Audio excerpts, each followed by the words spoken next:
My girlfriend looked at me and said, "Leave if you can't handle my world." I didn't argue.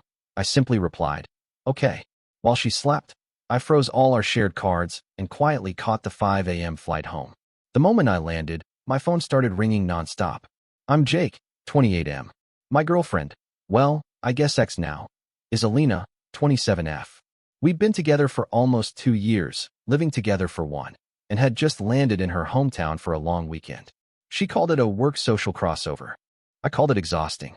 Fancy dinners, people who spoke entirely in job titles, constant comments about who mattered and who didn't. From the moment we arrived, she was different, colder, sharper. Every sentence felt like a test I didn't know I was taking. "Don't say that here. Just smile. You don't need to explain yourself." "God, you're being embarrassing." At dinner the second night, I finally pushed back. Nothing dramatic. I just said, "You don't have to talk to me like that." She laughed. Not nervous, not awkward, just amused. "This is my world," she said, swirling her drink. "If you can't handle it, you should leave." The table went quiet. A couple of her friends smirked like they were watching a show. I looked at her, waiting for the follow-up. The "just kidding," the softening. It didn't come. So I said, "Okay." She rolled her eyes. "Don't be dramatic. You know what I mean." But I didn't say anything else. I just paid the check, went back to the hotel, and let her storm ahead of me, already typing on her phone, probably complaining about how I'd ruined her night. She fell asleep fast, like nothing had happened. I stayed awake. Around 3 a.m., I opened my banking app and froze every shared card we had. Rent card, travel card, emergency card she always joked about forgetting to pay back. At 4:15, I packed quietly. At 5 a.m., I ordered a ride. At 5:42, I was on a flight home. She was still sleeping when the plane took off. The moment I landed, my phone lit up like it was on fire. I didn't answer the first 10 calls, or the next 20. I sat at the gate with my backpack between my feet, phone buzzing nonstop in my hand like it was angry at me. Missed calls, voicemails stacking up, texts starting polite, then confused, then sharp. "Where are you? This isn't funny. Jake, pick up. You're seriously being immature right now." I waited until I was in the air before I read the longer ones. The tone shifted fast. At first, it was irritation. How dare I make her late for brunch plans? How embarrassing it was that I'd stormed off. Then it turned logistical. "My card isn't working. Did you move money? The hotel says the incidentals card was declined." That's when I knew she was awake. I pictured it perfectly.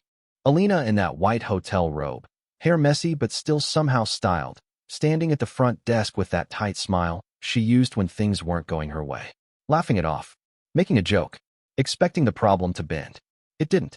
By the time we landed, the messages had turned frantic. "Why would you freeze the cards? This is not okay. Answer me now." I finally picked up one call, not to talk, just to hear her. "Are you out of your mind?" she snapped the second I said hello. "No hello. No concern. Just anger. The card is frozen, Jake. Fix it." "I'm home," I said. There was a pause. A real one this time. "What do you mean home?" she asked. "I took you at your word," I replied. "You said leave if I couldn't handle your world." Her voice dropped into that icy calm she used when she was furious. "You don't get to decide that in the middle of my trip." "I didn't," I said. "You did." She laughed, sharp and disbelieving. "You think this is you standing up for yourself? You just abandoned me." "No," I said quietly. I exited. That's when she started yelling. About flights. About embarrassment. About how she had meetings and plans and people waiting on her. Not once did she ask why I left. Just how it inconvenienced her. I hung up when she started calling me selfish. A minute later, my phone buzzed again. This time it wasn't a call. It was a photo. A screenshot of her banking app. 0 access. 0 funds. Under it, one line of text. "You better fix this before you ruin everything." I stared at the message, then put my phone face down. For the first time in months, the silence felt like relief. By the time I got home, my phone battery was at 12% and my nerves were steady in a way that felt unfamiliar. I dropped my bag by the door, sat on my couch, and finally listened to one of her voicemails. "Jake, this is not funny," she said, voice tight and clipped. "I have plans. You don't get to just disappear and sabotage me because you had a bad night." Sabotage. Not hurt. Not confused. Sabotage. I plugged my phone in and watched the messages roll in like a live feed. The hotel needs a card to keep my room. My Uber got declined. I'm literally stuck. Then, about 20 minutes later, a different tone. "Okay, let's calm down. We can talk when you fix this." I didn't mean it like that. That one almost made me laugh. I texted back, short and simple. You told me to leave. I did. 3 dots appeared immediately. You're twisting my words. You know how I talk. Everyone was drinking. There it was, the rewrite. I didn't respond. Instead, I logged into our shared account and separated everything. My money back where it belonged. Automatic payments canceled. Streaming services switched to my email. The little conveniences she never noticed because they always just worked. 10 minutes later, she called again. I answered this time. Are you seriously doing this right now? She demanded. I'm at the front desk, and they're asking questions. I'm sure you'll figure it out, I said. Her voice sharpened. I shouldn't have to figure it out. You're my boyfriend. I paused. You made that pretty clear. She scoffed. You're acting like I kicked you out. I was just being honest. Honest doesn't mean careless, I replied. And it doesn't mean I have to stay. Silence. Then, quieter, more dangerous. You're going to regret this. That was the moment something finally snapped into place for me. Maybe, I said. But not today. She hung up on me. 5 minutes later, I got a notification. She'd tagged me in an Instagram story. Some vague quote about men who can't keep up and knowing your worth. I stared at it for a second, then muted her. She thought this was about control. She hadn't realized yet that I'd already let go. I thought muting her would slow things down. It didn't. By noon, her friends started reaching out. Not asking what happened, telling me what I'd done. Apparently, I was emotionally unstable, insecure, and pulling a power move because I couldn't keep up. Funny how quickly the story gets written when one person controls the narrative. One message stuck out. She's stranded. This is cruel. You always knew how important this trip was to her. Always knew. That phrase again. As if knowing meant agreeing to be treated like an accessory. Alina called again around 1 p.m. I almost didn't answer, but curiosity got the better of me. Her voice was different this time. Controlled. Careful. Okay, she said. Let's reset. You made your point. I wasn't making a point, I replied. I was listening. She exhaled sharply. You're being dramatic. You know I didn't mean leave literally. That's the problem, I said. You say things you don't mean and expect people to just absorb it. She paused, then switched tactics. I'm embarrassed, Jake. People are asking why you're not here. I waited. Well, she snapped. Aren't you going to apologize? No. Her breath hitched. So what? You're just done? I looked around my apartment. Quiet, familiar, suddenly peaceful. I think I've been done longer than I realized. That set her off. You think you're better than me now? She spat. You think running home makes you strong? No, I said calmly. It just makes me not miserable. She laughed bitterly. You'll come crawling back. You always do. That confidence, the certainty that I'd fold, told me everything I needed to know about how she saw me. I'm not freezing the cards forever, I added. I'm closing shared access. You'll need to handle your own expenses. There it was. Panic, bleeding through the anger. You can't do that, she said. I didn't plan for this. I know, I replied. I always did. She went quiet. Not angry. Not sarcastic. Afraid. I need you right now, she said softly. For the first time, I didn't feel pulled by it. I needed you to not treat me like an inconvenience, I said. We're even. She hung up without another word. 5 minutes later, the call started again. I didn't answer. Somewhere between takeoff and landing, I'd finally left her world. She just hadn't caught up yet. The silence didn't last. Around mid-afternoon, she stopped calling and started thinking. That's when the messages got longer and meaner. You know everyone thinks this is unhinged, right? My friends are asking if you're having some kind of breakdown. You really showed your true colors. I read them all without replying. It was strange how predictable it felt. When anger didn't work, she went for shame. When shame didn't work, she reached for authority. Everyone thinks, people are saying. Around 4 p.m., she finally admitted the real problem. They won't extend my room without a valid card. There it was. No emotion, no reflection, just logistics.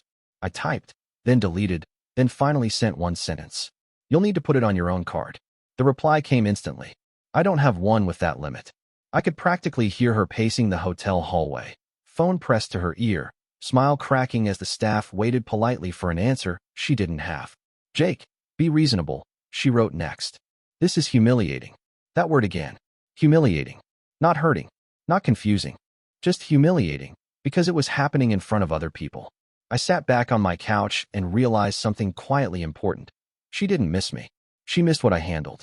The next call came from a number I didn't recognize. Hi, a woman said carefully. This is Alina's friend. She's really upset. She didn't mean what she said. I sighed. She said it clearly. Well, the woman continued. Relationships are about compromise. They are, I agreed. Ultimatums aren't. There was an awkward pause. So, are you going to help her? I thought about it. About the dinners where I'd been corrected mid-sentence. The jokes at my expense. The way she'd say my world like I was just visiting. No, I said. I already did. I left. I hung up before she could respond. That evening, Alina finally sent a message without anger, without sarcasm. I didn't think you'd actually go. I stared at it for a long time. Then I replied. Neither did I. That was the first honest thing either of us had said all day. Night hit before I realized how tired I was. Not physically, emotionally. The kind of exhaustion that comes from being on for someone for too long. I made dinner, something simple, and for the first time in weeks I ate without checking my phone every 2 minutes. She didn't stop. Calls, texts, voice notes, long paragraphs followed by single words like please and answer me. Around 10 p.m., she switched again, this time to anger mixed with panic. Do you have any idea how this makes you look? People are talking. You could have just talked to me like an adult. That one annoyed me more than it should have. I finally replied. I did. You laughed. There was a long pause. Longer than usual. Then, I was drunk. I was stressed. You know how much pressure I'm under. I set my phone down and stared at the ceiling. Pressure. Always pressure. Somehow there was always pressure on her, and I was just supposed to absorb it quietly. At midnight, she called again. I answered. Her voice was shaky now. No sharp edges left. I can't sleep, she said. This doesn't feel real. It is, I replied. You really left? She whispered. Yes. Another pause. Then, so what am I supposed to do? That question did it. Not because it was cruel, but because it was honest. I don't know, I said. That's yours to figure out. She started crying then. Not loud, just small, broken sounds like she was trying not to be heard by whoever was sharing the room with her. I didn't think you'd actually walk away, she said. You always stayed. I stayed because I thought you cared, I replied. Not because I couldn't leave. She went quiet. When she spoke again, her voice was flat. So that's it. You're just done. I took a breath. I think I've been done for a while. I just finally caught up. She hung up without saying goodbye. A few minutes later, I got one last message before everything went quiet. I hope you know what you're doing. I looked around my apartment, my space, my silence, my life, and typed back. For the first time in a long time, I do. Then I put my phone down and went to sleep. I woke up to 17 missed calls. All from her. And one from an unknown number that I didn't answer, but didn't need to. I already knew it was one of her friends, probably calling to check in, while actually trying to pressure me into fixing things. I didn't feel panicked. I felt steady. That scared me a little. Around 9 a.m., Alina finally sent a text that wasn't angry or pleading. It was calculated. We need to talk like adults. This is getting out of hand. I stared at it while drinking my coffee. The irony almost made me choke. We had talked. She just hadn't liked the outcome. I replied. We already did. You told me to leave. I listened. 3 dots appeared. Disappeared. Appeared again. You're acting like I threw you out on the street. I was frustrated. You know how my world works. There it was again. My world. I typed slowly. Your world didn't have room for me unless I stayed quiet. Her response came fast. That's not true. You just couldn't keep up. You always took things personally. I felt that familiar irritation, then watched it pass. Funny how powerless insults become when you're no longer trying to be chosen. An hour later, she sent a voice note. I almost didn't listen, but curiosity won. Her voice sounded brittle. I'm still here, she said. I had to downgrade rooms. Everyone keeps asking where you are. This is humiliating. Still humiliating. Still about appearances. I didn't think you'd actually do this, she added. You always needed me more than I needed you. That one stung, but not the way she intended. I texted back. That's what you told yourself, so you didn't have to be careful with me. No reply. Then, nothing. For almost 3 hours. When my phone finally buzzed again, it was a photo. Her suitcase. Half packed. On a hotel bed. Caption. So this is really happening. I looked at it, felt a strange mix of sadness and relief, and typed one last thing. Yes, it is. I didn't block her. I didn't need to. She was finally starting to understand that when you tell someone to leave, sometimes they do, and they don't come back apologizing. The quiet after that felt different. Not peaceful yet, just empty. Like the static had finally cut out and my ears were still adjusting. She didn't message again that afternoon. No calls. No passive-aggressive quotes. Nothing. That worried me more than the chaos had. Silence was never her move. Silence meant she was regrouping. Around 7 p.m., I finally heard from her. I talked to my mom. Of course she did. She says you're being dramatic and punishing me instead of communicating. I stared at the screen, feeling that familiar pull to explain myself, to justify, to smooth things over. I let it pass. Then another message. But she also asked why I told you to leave if I didn't mean it. That one made me sit up. I didn't have an answer, she added. I imagined her pacing that hotel room, replaying the dinner, the words, the tone she'd used because she was used to getting away with it. Used to me swallowing things so she didn't have to. She called a few minutes later. I answered. I didn't think it would go this far, she said quietly. It didn't, I replied. It just went where you pointed it. She sighed. I was angry. You embarrassed me. I almost laughed. By existing? You know what I mean, she snapped, then caught herself. I mean, you don't always fit. There it was. The truth she'd been circling for months. I never asked to fit into your world, I said. I asked to be respected in it. She was quiet for a long time. So what now? She asked finally. I thought about it. About how calm I felt. About how I hadn't once wished I were back there, fixing things. Now you finish your trip, I said. And I stay home. That's it, she asked. Yes. Her voice dropped to a whisper. You're really not coming back. No, I said. I already did what you told me to. She didn't argue this time. She just said, okay. And for the first time, it sounded like she actually understood what that word meant. The next morning felt unreal. No alarms going off early, so I could match her schedule. No checking my phone first thing to see if I'd already messed something up overnight. Just quiet. Sunlight through my blinds. Coffee that I drank slowly instead of between apologies. She didn't contact me until almost noon. When she did, it wasn't a call. It was a long message. The kind that's clearly been typed, deleted, rewritten, then sent anyway. I'm coming home tomorrow, she wrote. We need to figure out logistics. I don't know what you're expecting, but I can't just pretend this never happened. That last line almost impressed me. Almost. I replied a few minutes later. You'll need to make other arrangements. I'm not pretending either. Her response came fast. So I'm just not welcome in my own apartment now. I read that twice. My apartment, she'd said for months. Funny how it was suddenly ours again. The lease is in my name, I typed. You know that. She didn't answer right away. When she did, it was a voice note. You're really doing this, she said, disbelief creeping back in. After everything we've been through, you're just erasing me. I'm not erasing you, I said when I called her back. I'm separating from you. That's the same thing, she snapped. It's not, I replied. Erasing is pretending nothing happened. I remember everything. She went quiet, then softer. I didn't think you'd actually choose yourself. Neither did I. I didn't plan to, I said. I just got tired of choosing you when you never chose me. She sighed, long and shaky. So what, you're done. I looked around my apartment again, my place, my rules, my peace, and felt something settle. Yes, I said. I am. She didn't argue this time. She just said, okay, I'll pack my things when I get back. After we hung up, I sat there for a while, letting it sink in. I hadn't left angry. I hadn't left to teach her a lesson. I left because she told me to, and for the first time, I believed her. She came back 2 days later. Not to talk, not to fix anything, just to collect what was hers. I wasn't home when she arrived. That was intentional. I'd left a note on the counter with a time window and instructions. Boxes by the door. Closet cleared on my side. No confrontation, no audience. She texted once while she was there. This feels unreal. I read it an hour later and didn't reply. When I got back that evening, the apartment felt different. Lighter.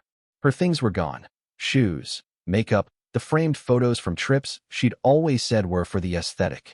Even the couch pillows she'd insisted on buying were missing. Good. The last thing she left behind was a key on the counter. That night, she sent one final message. I didn't think telling you to leave would actually make you go.